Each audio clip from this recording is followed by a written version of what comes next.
Olá, professores, olá, professoras. Eu sou o Walter Spinelli, um dos autores da coleção Conexões com a Física. Estou aqui junto com meu colega, Professor Blaide Santana, que também é um dos autores da coleção. Estamos ainda representando dois outros colegas que não estão aqui, que é o professor Hugo Reis e a professora Glória Martini. Juntos, se somarmos a experiência dos quatro, dá mais de um século. Então, temos aí bastante coisa para contar para vocês. Mas gostaríamos, nesse momento, de conversar sobre aspectos da coleção e algumas dicas assim que nós podemos trazer para vocês na utilização do material em sala de aula.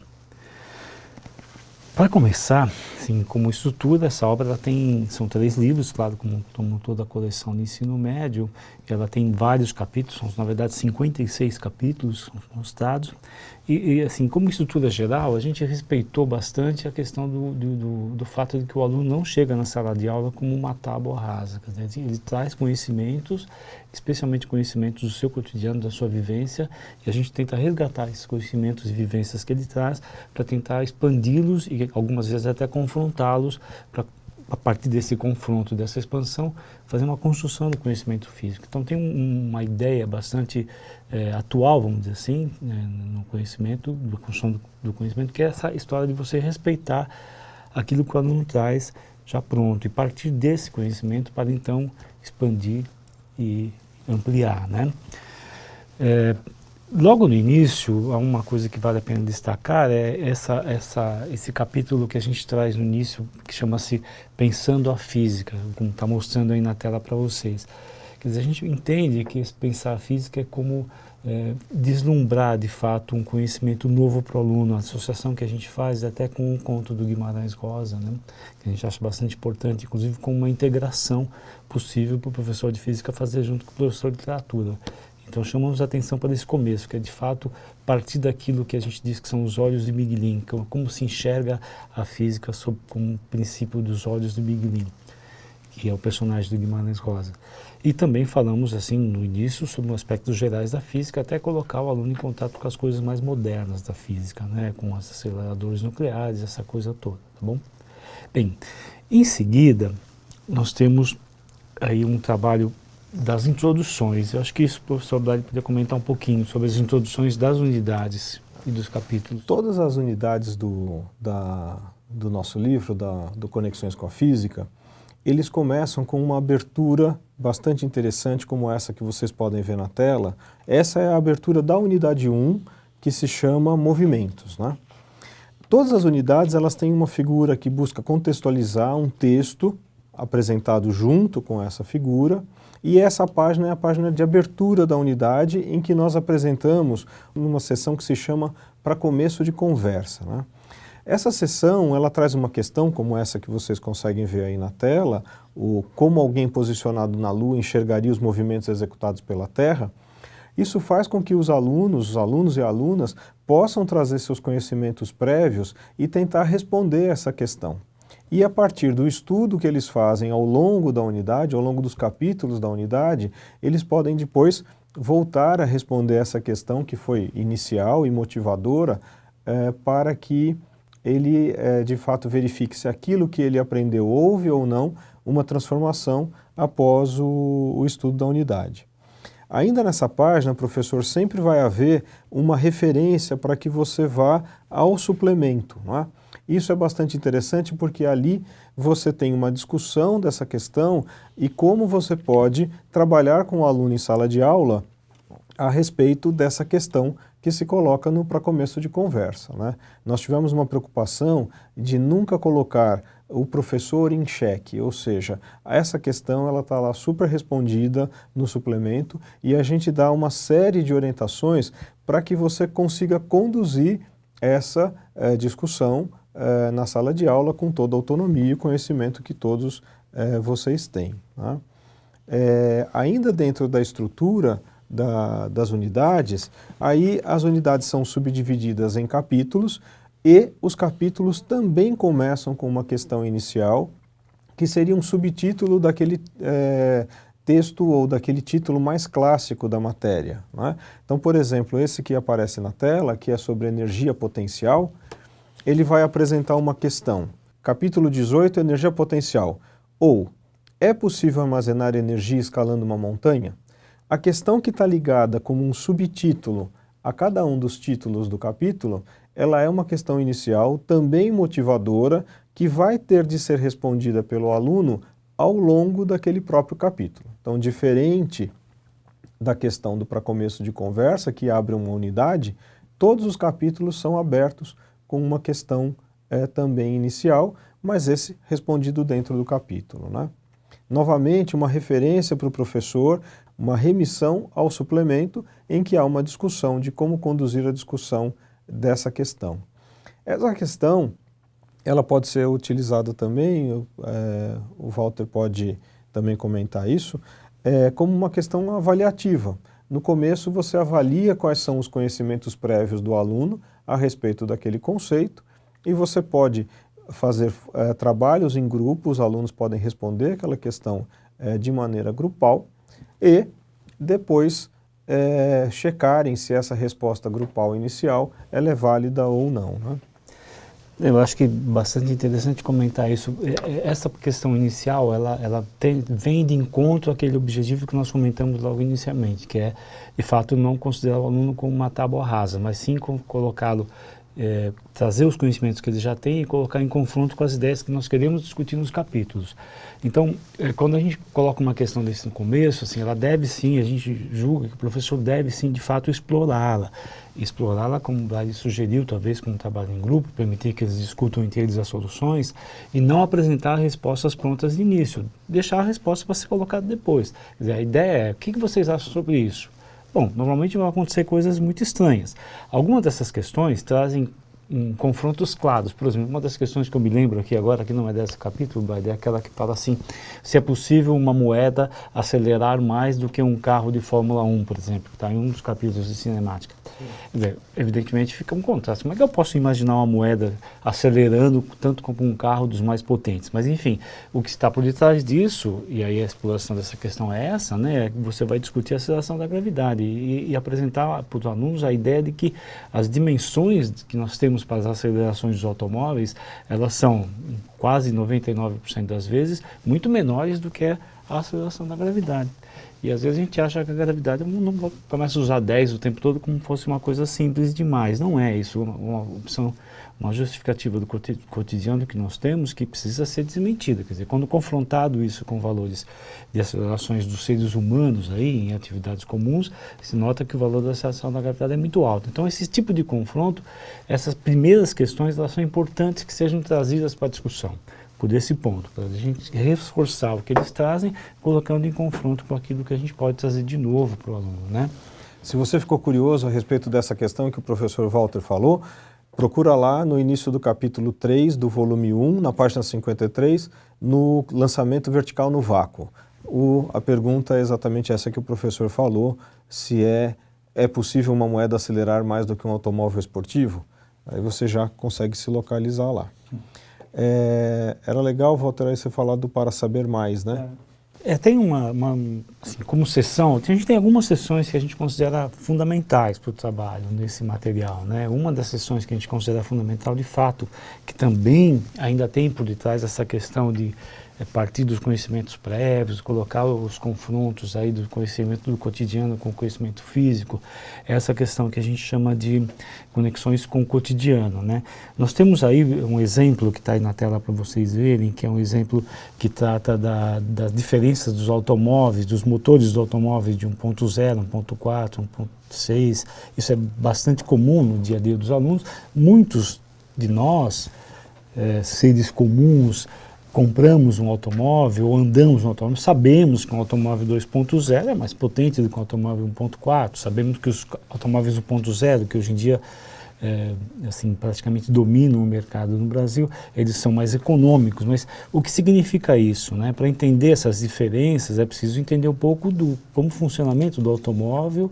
Então esse trabalho de diferenciar essas potências, como são definidos 1.0, 1.4, 2.6 e assim por diante, é um trabalho que a gente julga importante fazer num texto como esse que está aí. Quer dizer, é claro que o professor pode explicar isso para o aluno, mas o nosso convite aí ao professor é que ele permita que o aluno leia o texto, tente entender as explicações que estão colocadas naquele texto, permita que os alunos socializem as suas ideias sobre esse texto, tudo isso, para que depois o professor interaja, então, e resgate aquilo que os alunos trouxeram dessa apreciação, aquilo que eles interpretaram, que concluíram, e consigam, então, fazer um desfecho. Mas é importante que isso não parta do professor, é importante que o aluno leia, que ele tenha contato com o material de uma maneira que não seja apenas de receber pronto, quer dizer, ele passa a construir, sim, essas ideias. Então, essa ideia que é super importante, que está demais no cotidiano, que é a questão dos motores, aí da potência dos motores,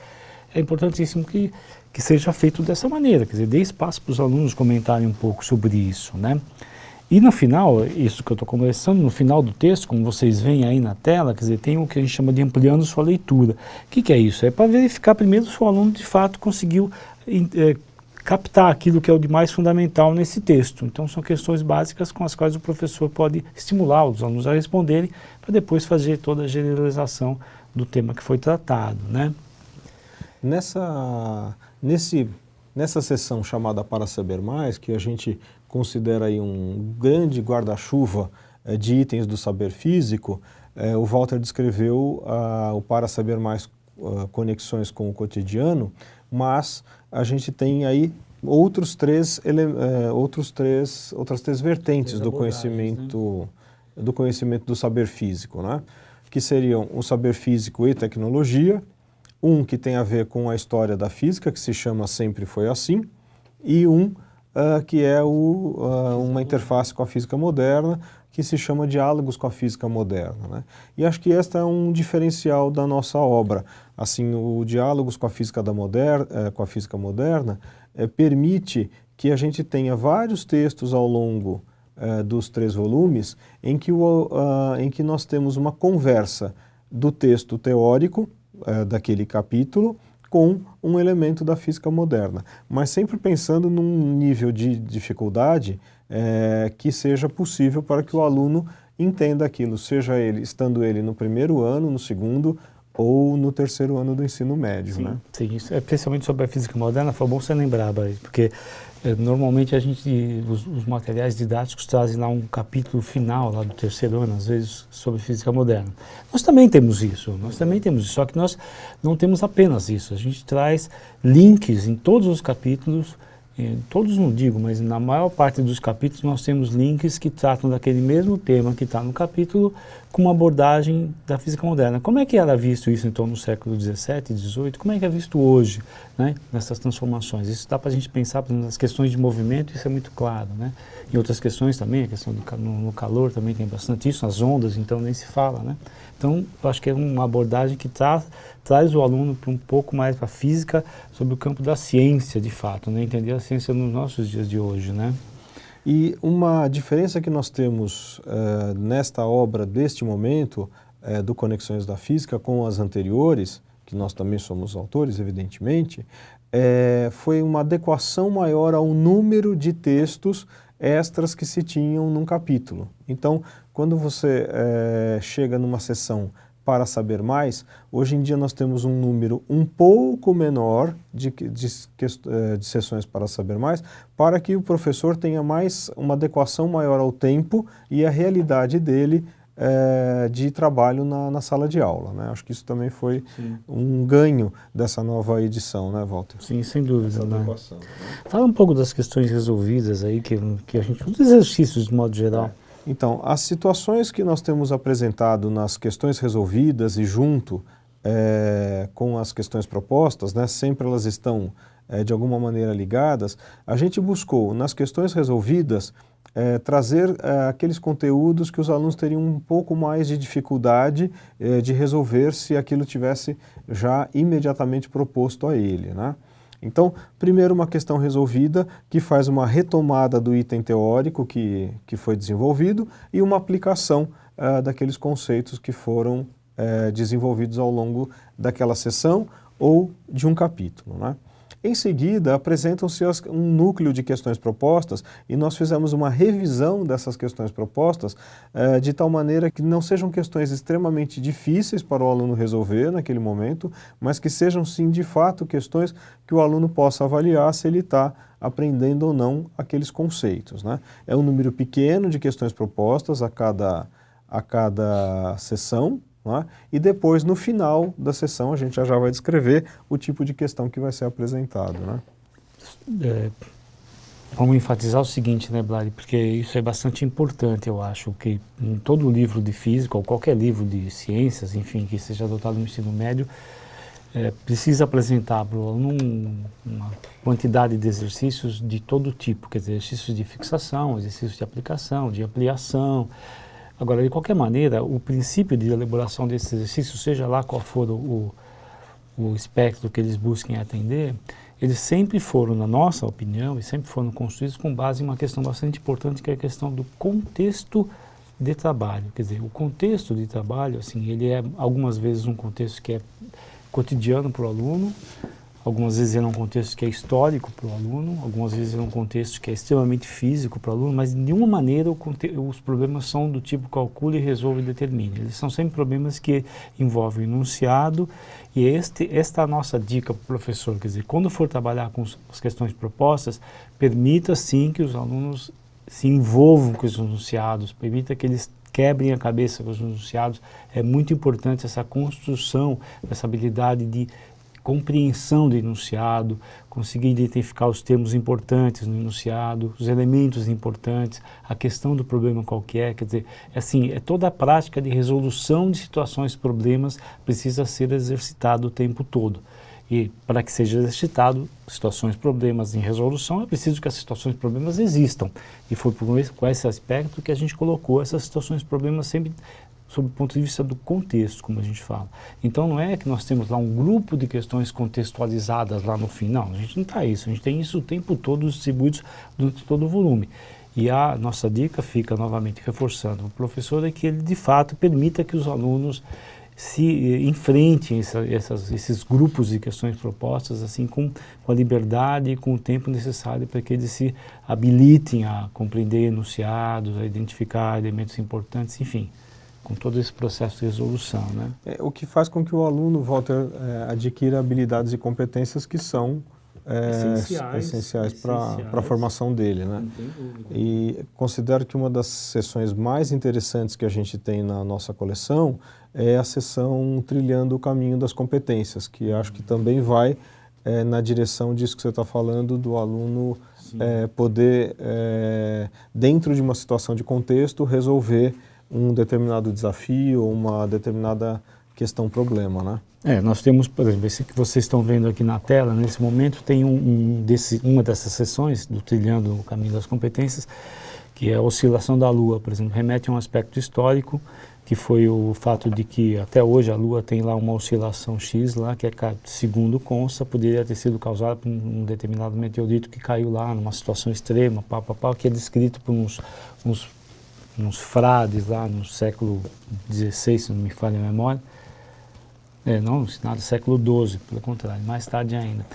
Então aqui tem uma história, uma pequena história, é claro, um pequeno conto que é relatado para os alunos, e é evidente que isso traz um conhecimento físico importante ali por detrás daquilo, um conhecimento histórico, mas mais do que isso tem a expectativa de que ao se depararem com essa situação, os alunos estejam sendo estimulados para mobilizar algumas habilidades bastante importantes, como a leitura, como a interpretação do texto, como a análise, como a síntese e como uma resolução de problemas, por fim, no último, como é proposto. Então, cada vez que essa sessão essa sessão Trilhando o Caminho das Competências surgir, seria fundamental, isso sim, que o professor destinasse praticamente aí um tempo, 10 a 15, 20 minutos, para que os alunos de fato se envolvessem com essa questão. E como o resultado disso, qual é o resultado disso, além das questões que são propostas, pode ser atividades mais criativas da parte dos alunos, como até de fato organização de seminários, organização de trabalhos interdisciplinares e por aí vai, tá? Então, não é uma sessão que está aí para encher livro, de forma alguma. Ela tem uma função bastante importante, que é, como eu disse anteriormente, estimular a mobilização de habilidades e raciocínio bastante importantes. Então, a análise, a crítica, a interpretação do texto, a leitura, a generalização, várias atividades possíveis estão sendo feitas aí. E no manual, vamos deixar claro isso novamente, né, Blaine? Em todo o manual há sempre indicação de trabalho, de como se é possível trabalhar com esse material, caso o professor tenha alguma dificuldade. Claro que o professor tem toda a liberdade de escolher o modo que vai trabalhar. A nossa orientação é uma delas, uma das possibilidades apenas, né? Eu considero que assim, ao longo da nossa coleção existem várias oportunidades do aluno e do professor trabalharem com questões que sejam interdisciplinares, né? Numa das sessões do Trilhando o Caminho das Competências, que está lá no volume 1, na página 182, há um Trilhando o Caminho das Competências muito interessante sobre arte e equilíbrio. Isto é uma sessão muito interessante que permite o trabalho interdisciplinar também, como vários outros itens do livro também propiciam, né? Ainda falando sobre a questão do saber físico, na nossa coleção também nós colocamos algumas atividades experimentais dentro de uma sessão que se chama Investigar é Preciso, né? Nesse tipo de sessão, você tem lá uma proposta de experimento em que o aluno vai aplicar conceitos que foram trabalhados naquela unidade. Esses experimentos eles são de simples realização e podem ser feitos com materiais de baixo custo, né? Assim, não são materiais nada sofisticados e o aluno consegue, por meio dessas atividades, aprender também uma questão importante que é a questão do método experimental, seja para comprovar algum conceito que foi discutido naquela unidade ou mesmo para descobrir algum conceito novo, né, Val? Introduzir algum conceito, né? Vlad, se me permite, eu vou falar um pouquinho aqui só sobre uma sessão também que a gente acha bastante importante, porque, de fato, os livros todos têm muitas sessões, e o nosso tem algumas sessões, mas elas têm algumas sessões que têm uma finalidade muito objetiva. Como disse, não é para encher o livro. Então, há uma sessão que chama-se Será Verdade Mesmo Que? Essa sessão é fundamental. Veja bem, vamos pensar no seguinte caso, quando a gente está assistindo um jogo de futebol lá e a gente escuta o comentarista dizer assim, o sujeito chutou a bola, ela bateu na grama, o gramado está molhado, a bola bateu na grama, a bola ganhou velocidade. Será que ganhou mesmo, Walter? Pois é, eu me estranho um pouco nessa situação. Como é que, se a bola ganha velocidade quando ela bate uma vez, se ela batesse duas, ganharia mais ainda. Bater três, bateu 20 vezes, coitado do goleiro, quer dizer, sai da frente que a bola vai arrebentar a cabeça dele. Mas a gente escuta os cronistas esportivos falarem isso, por exemplo, a bola bate na grama e ganha velocidade. Será verdade isso mesmo? Será que isso é mesmo verdade? Será mesmo verdade que um raio nunca cai duas vezes no mesmo lugar? Será mesmo verdade que quando eu coloco pilha dentro da geladeira eu consigo fazer com que essa pilha dure mais? Então essas questões que são questões do cotidiano que às vezes são equivocadas, as conclusões são equivocadas, elas são confrontadas pelo aluno nessa nossa sessão que chama-se Será Verdade Mesmo Que? A gente coloca isso como uma medida de pesquisa, a gente espera que os alunos não tenham uma resposta pronta, mas a gente espera estimular a pesquisa para que eles desenvolvam aí o trabalho de pesquisa, de trabalho em grupo e no final, claro, toda a orientação para o trabalho, caso o professor precise, está sendo dada no manual de como conduzir essas abordagens aí, né, Blaine? Se você ficou curioso, essa sessão no volume 3, na página 67, você pode colocar lá para o seu aluno para ele pesquisar em grupo se um raio não cai duas vezes no mesmo lugar. Tem um guia de como essas questões podem ser discutidas em grupo, né? E há lá um chamariz para o aluno que se chama Socialize, em que o aluno vai fazer dentro do grupo uma comunicação, de alguma maneira, para os colegas da escola, para os seus familiares, para uma determinada comunidade, ele vai então socializar aquele conhecimento que ele adquiriu, né? Bom, como a gente falou anteriormente, nenhum livro de física ou de qualquer objeto científico aí, matemática, química, todos esses materiais têm que sempre trazer uma coleção de exercícios bastante importante, porque eles têm finalidade específica, muitas finalidades, né? A formação dos exercícios. Bom, nós não podíamos ser diferentes. Então, fala um pouquinho sobre essas questões de integração que construem do material. Assim, algo que é muito importante no ensino médio, uma das funções do ensino médio é possibilitar ao aluno que queira o ingresso na universidade. Então, as nossas questões de integração, aquelas que finalizam todas as unidades do livro, ela tem um conjunto de questões, problemas bastante bem escolhidas, dentre os vestibulares principais do país e também questões voltadas para o Exame Nacional do Ensino Médio, né? O aluno que não tem esse interesse de ingresso na universidade, ele também pode utilizar essas questões como uma avaliação do seu conhecimento dentro daquele assunto. E aqueles alunos que têm por objetivo continuar seus estudos na universidade também vão fazer uso dessas questões, também pensando, também ampliando o seu repertório para que possam de fato ter sucesso nesse ingresso, né? As questões elas são escolhidas dentre os grandes vestibulares do país, então não há uma preferência por uma região A, B ou C, e sim uma diversidade dessa escolha para que todos os vestibulares estejam de alguma maneira contemplados, né, Walter? Sim, né? Eu acho que fica claro que hoje em dia é muito simples quem tem acesso à internet digitar lá, por exemplo, exercícios de movimento retilíneo uniforme, vai aparecer inúmeros endereços onde você pode selecionar exercícios.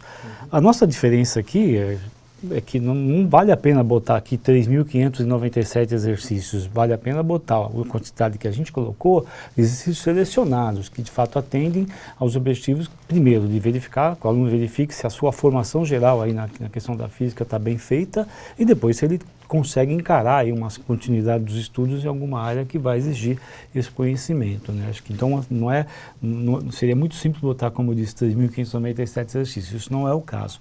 Os exercícios que estão aí são na quantidade que nós julgamos correta e adequada para a formação. Agora, claro que o professor tem toda a sua liberdade enorme para, dentro da avaliação das suas turmas, do seu trabalho, escolher, dentre essa série que a gente propõe, aqueles que ele acha que sejam mais significativos. Se puder ser todos, melhor ainda. Se não puder ser, que ele faça a avaliação necessária, isso é importante. E para fechar, Walter? Bom, para fechar, eu queria destacar, assim, o que existe, uma espécie de, vamos dizer assim, selos, quase que isso, né? Que são os explores. Durante vários momentos da coleção, está aqui mostrando na tela alguns deles, vocês têm os selos chamados explores. Que são esses explores? Eles exploram em alguma outra área do conhecimento que não a física. Então, explora em biologia, explora em história, explora em arte, explora em química, e assim vai. Esses explores, eles pegam, assim, saltam daquele conteúdo que nós temos ali naquele momento, naquela página, salta daquele conteúdo e estimula o professor a saltar daquele conteúdo para um conteúdo de outra área do conhecimento, que tem alguma afinidade. Então, quando a gente coloca lá explora em biologia, porque alguma coisa ali naquele treco ali, naquele tema ali que está sendo trabalhado, permite que o professor faça um link com o conhecimento de biologia que provavelmente deverá estar sendo trabalhado com os professores ali na sala ao lado, vamos dizer assim, né? E é claro que isso não é apenas uma sugestão que se dá no link, aqui no selo do Explore, não é apenas a sugestão do selo, mas sim essa sugestão está toda descrita lá e estimulada lá no manual. Quer dizer, caso o professor se interesse por assunto, e a gente entende que é bastante importante que ele se interesse, sim, em trabalhar esses Explores, ele vai lá no manual, se ele, na leitura, ele entender que aquela orientação é adequada para ele faz, senão ele faz as adaptações que ele julga que é necessária, mas seria importantíssimo que ele, de fato, estimulasse essas perspectivas de trabalho interdisciplinar, a maior parte das vezes, né? Então, o professor Walter acabou de salientar o uso do manual, mas eu gostaria de reiterar a todos os professores e professoras que o nosso manual ele foi escrito com tanto carinho quanto os livros, então ele apresenta uma série de atividades que vocês podem avaliar quais dessas atividades podem ser feitas ou não dentro da sala de aula, de acordo com a sua grade horária, de acordo com a sua disponibilidade e o interesse dos alunos. A gente reforça firmemente que você retorne para o manual, porque ele de fato é um material que tem uma quantidade de informação bastante relevante para que as suas aulas sejam de fato um sucesso. Glorinha, Walter, Hugo e eu, professor Blay de Santana, a gente deseja a todos que vocês façam um excelente uso desse material, que de fato seus alunos aprendam e que vocês possam dar retornos para a gente, positivos ou não, mas que sejam construtivos para que a gente faça obras cada vez melhores. Muito obrigado. Muito obrigado, bom trabalho a todos.